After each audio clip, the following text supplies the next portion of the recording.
नमस्कार विद्यार्थी मित्रांनो, सन 2024 या भरतीच्या अनुषंगाने सर्वप्रथम तमाम महाराष्ट्रातील विद्यार्थ्यांना भावी पोलीससाठी खूप खूप शुभेच्छा देतोय। आज लाईव्ह येण्याचं एवढंच कारण आहे, आज संपूर्ण महाराष्ट्रामध्ये या भरतीच्या अनुषंगाने मैदानी चाचणीच्या अनुषंगाने काही प्रश्न उपस्थित केले जात आहेत। काही ना त्याच्याबद्दल भीती आणि काही ना त्याच्याबद्दल गैरसमज या ठिकाणी निर्माण झालेला दिसतोय। परंतु तमाम विद्यार्थ्यांना, त्या सर्व प्रशिक्षकांना आणि संस्था चालकांना माझी विनंती आहे, कारण भरती पुढे जाणं हा या भरतीचा सोल्युशन असू शकत नाहीये। कारण अनेक दिवसापासून या ठिकाणी भरतीचा कालावधी, कारण मागील काळामध्ये अनेकांचं वय याच्यामध्ये गेलेले आहे। अनेकांना भरतीपासून या वयोमर्यादेच्या नियमामुळे भरतीला मुकावं लागलं आहे। तर या भरतीच्या अनुषंगाने सातत्यानं विद्यार्थ्यांचा आवाज, विद्यार्थ्यांच्या प्रश्नासंदर्भात आणि त्यांना न्याय देण्याच्या अनुषंगाने महाराष्ट्राचे सन्माननीय विधिमंडळाचे सदस्य आमदार माननीय रोहितदादा पवार यांचं मनापासून अभिनंदन आणि कौतुक करावंसं वाटतं। वेळोवेळी विद्यार्थ्यांचे प्रश्न या ठिकाणी उपस्थित करतात। त्याच अनुषंगाने सन्माननीय मंत्री, तत्कालीन आणि विधिमंडळाचे सदस्य, काँग्रेसचे ज्येष्ठ नेते माननीय बंटी पाटील साहेब यांनाही या ठिकाणी मनापासून अभिनंदन करतो, यांचे अभिनंदन करतो आणि यांचे आभार व्यक्त करतो। कारण महाराष्ट्रातील या विद्यार्थ्यांचा अनेक वेळा यांनी प्रश्न या ठिकाणी उपस्थित केले आहेत आणि त्यांना न्याय देण्याच्या भूमिकेतून त्या ठिकाणी काम केलं आहे। परंतु या ठिकाणी मी त्याचबरोबर अनेक आमदार महोदयांनी या ठिकाणी या भरतीच्या अनुषंगाने शासनाला सूचना करत आहेत।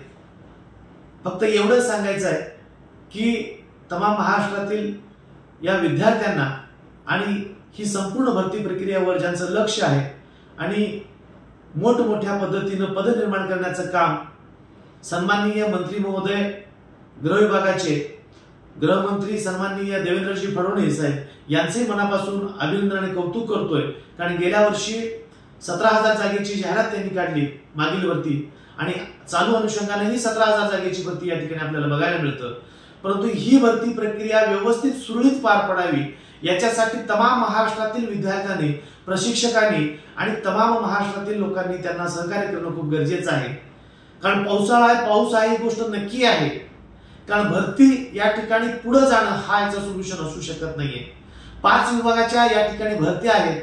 महाराष्ट्र पोलीस असेल, म्हणजे याच्यामध्ये जिल्हा पोलीस, कारागृह पोलीस, बँड्समन पोलीस, राज्य राखीव दलाच्या SRPF पोलीस आणि त्याच अनुषंगाने वाहन चालक पोलीस, असे 5 विभागाच्या भरत्या या ठिकाणी घेतल्या जाणार आहेत। या 5 विभागामध्ये तमाम महाराष्ट्रातील भरलेल्या विद्यार्थ्यांना 5 या विभागाच्या परीक्षेसाठी परीक्षा देता यावेत, फिजिकल देता यावं आणि यांच्या परीक्षा त्यांना देऊन त्या 5 विभागाचे त्यांना त्याचा लाभ घेता यावं, अशा पद्धतीने त्या ठिकाणी शासनाला सूचना करणं।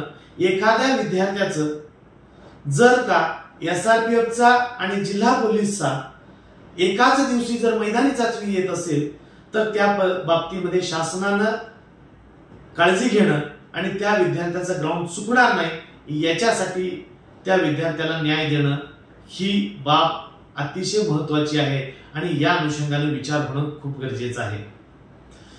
त्या मुलाला जर त्या ठिकाणी एकाच दिवशी ग्राउंडला त्या ठिकाणी जर जाणं शक्य नसेल आणि जाता येणार नाहीये, कारण 2 जिल्ह्याचा 2 ठिकाणचा ग्राउंड तो विद्यार्थी कदापि देऊ शकणार नाहीये, त्या विद्यार्थ्याला त्या पद्धतीने शासनाने वेबसाईटवर ज्या पोलीस भरतीचा जो महापोर्टल आहे त्या पोर्टलवर जर ज्या मुलांचे तारखा एकाच दिवशी आलेत किंवा सलग दुसऱ्या दिवशी आलेत, त्या मुलांना त्या ठिकाणी शेवटच्या दिवशी त्या जिल्ह्याचा जो शेवटचा दिवस आहे ग्राउंडचा, त्या दिवशी त्या मुलांना भरतीचा ग्राउंड देण्यासाठी त्यांना मुभा द्यावी, अशा पद्धतीने त्या ठिकाणी व्यवस्था करावी।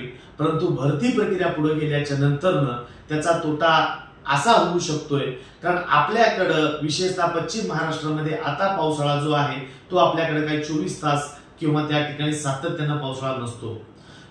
विदर्भ, मराठवाड्यामध्ये पण तीच परिस्थिती आहे। 2 महिने पुढे भरती गेल्याच्या नंतर परतीचा मान्सून आपल्याकडे त्या ठिकाणी चालू होतो। आज कोकणामध्ये पाऊस सुरू होईल, कोकणामध्ये पाऊस जर चालू झाल्याची भीती वाटत असेल तर पुन्हा कोकणातला पाऊस बंद झाल्याच्या नंतर परतीचा मान्सून पश्चिम महाराष्ट्रामध्ये विदर्भ मराठवाड्यामध्ये येण्याची शक्यता आहे। 2 महिन्याच्या नंतर साधारणतः ऑगस्ट सप्टेंबरच्या नंतर महाराष्ट्र राज्य विधानसभेचं त्या ठिकाणी आचारसंहिता लागण्याची दाट शक्यता आहे आणि त्या ठिकाणी आचारसंहिता लागल्याच्या नंतर महाराष्ट्र शासनाला निवडणुका घेण्याच्या बरोबर भरती प्रक्रिया राबवणं खूपच अडचणीचं आणि क्लिष्ट ठरणार आहे। म्हणून त्या ठिकाणी शासनालाही त्या ठिकाणी प्रत्येक मायबाप जनतेचा आणि महाराष्ट्रातील तमाम विद्यार्थ्यांचे त्या ठिकाणी त्यांचं कर्तव्य आहे की महाराष्ट्र शासनाला आपण त्या ठिकाणी सहकार्य करणं, भरती प्रक्रिया सुरळीत आणि व्यवस्थित झाली पाहिजे आणि याच्यामध्ये ज्या ज्या लोकांनी आज मागील 3, 4, 5 वर्षापासून मेहनत केलेली आहे त्या विद्यार्थ्यांना या भरतीला संधीही मिळेल आणि जर सुदैवानं किंवा दुर्दैवानं जर एखाद्याच्या नशिबी त्या ठिकाणी अपयश आलं तर त्या विद्यार्थ्यांना शासनाला ही गोष्ट आपण लक्षात आणून दिली पाहिजे की ही भरती प्रक्रिया संपल्या ऑक्टोबर महिन्यामध्ये जो सरकार येईल त्या सरकारनं साधारणतः या 2024 चा जो भरतीचा प्रोग्राम आहे डिसेंबरच्या अगोदर डिक्लेअर व्हावा याच्यासाठी सगळ्यांनी एकजुटीनं प्रयत्न करणं गरजेचं आहे। याच्यासाठी शासनाला निवेदन देणं गरजेचं आहे। 2024 ची भरती लवकरात लवकर कशी भविष्यात निघेल आणि त्या अनुषंगातून राहिलेल्या विद्यार्थ्यांना कशी पुन्हा संधी मिळेल याच्यासाठी काळजी घेणं सगळ्यांनी गरजेचं आहे।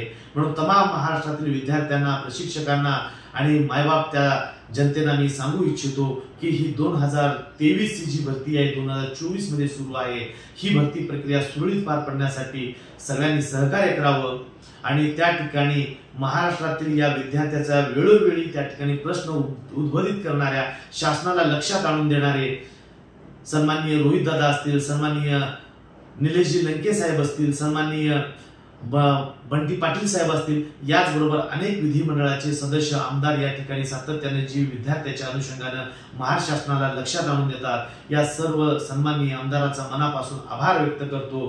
कारण अनेक प्रश्न आहेत महाराष्ट्रामध्ये, त्या अनेक प्रश्नाबरोबर या ठिकाणी विद्यार्थ्याचे प्रश्न त्याने उपस्थित करतात। त्यांचं जेवढं आभार आणि कौतुक करावं तेवढं कमी आहे। अशाच पद्धतीने सन्माननीय आमदार साहेबांना मी या ठिकाणी विनंती करतो अशाच पद्धतीने विद्यार्थ्याचे प्रश्न सातत्याने मांडावेत।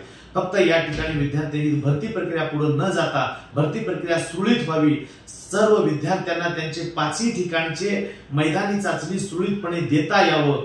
ती भरती प्रक्रिया देत असताना त्यांना एकाच दिवशी 2 राऊंड द्यावं लागणार नाही, त्यांना जेणेकरून त्यांना व्यवस्थित ग्राउंड देण्यासाठी जी गोष्ट आहे त्याच्यासाठी प्रयत्न करणं सगळ्यांनी गरजेचं आहे आणि ही भरती प्रक्रिया सुरळीत होऊ द्यावी अशी या ठिकाणी सर्वांना विनंती करतो आणि या अनुषंगाने सगळ्यांनी विचार करावा आणि भरती प्रक्रिया सुरळीत होऊ द्यावी आणि महाराष्ट्र शासनाला आपण सगळ्यांनी सहकार्य करावं। याच्यामध्ये भविष्यामध्ये जर ही गोष्ट अशीच चालेल तर भविष्यामध्ये याच्यामध्ये राजकारण येण्याची शक्यता असते आणि ही भरती प्रक्रिया परत त्या ठिकाणी थांबल, परत आचारसंहिता या सगळ्या गोष्टी येईल। म्हणून तमाम महाराष्ट्रातील विद्यार्थी याच्याकडे लक्ष द्यावं आणि भरती प्रक्रिया सुरळीत व्हावी। कोणीही त्या ठिकाणी रस्त्यावर येणं, उपोषण करणं, दंगल करणं किंवा त्या ठिकाणी शासनाला ज्या गोष्टी आपण निवेदनाच्या माध्यमातून देऊ शकतो तेवढ्याच कराव्यात। कारण आपल्यावर एखादा गुन्हा दाखल झाला तर आपण भरतीपासून लांब राहू शकतोय, आयुष्यात आपलं स्वप्न त्याच्यामध्ये पूर्ण कदापि होणार नाही। म्हणून कोणीही अशा पद्धतीने पाऊल उचलू नये। प्रत्येकाने शासनाला सहकार्य करून ही भरती प्रक्रिया सुरळीत होऊ द्यावी आणि ह्याच्यात आपण उद्या भावी महाराष्ट्राचे पोलीस व्हावेत अशी शुभेच्छा देतो। आणि मी या ठिकाणी आमदार भारत नाना भालके करिअर अकॅडमी संस्थापक अध्यक्ष श्रीकांत आनंद कुमार पवार मी सगळ्यांना एवढी विनंती करतो आणि या ठिकाणी मी थांबतो। जय हिंद, जय महाराष्ट्र।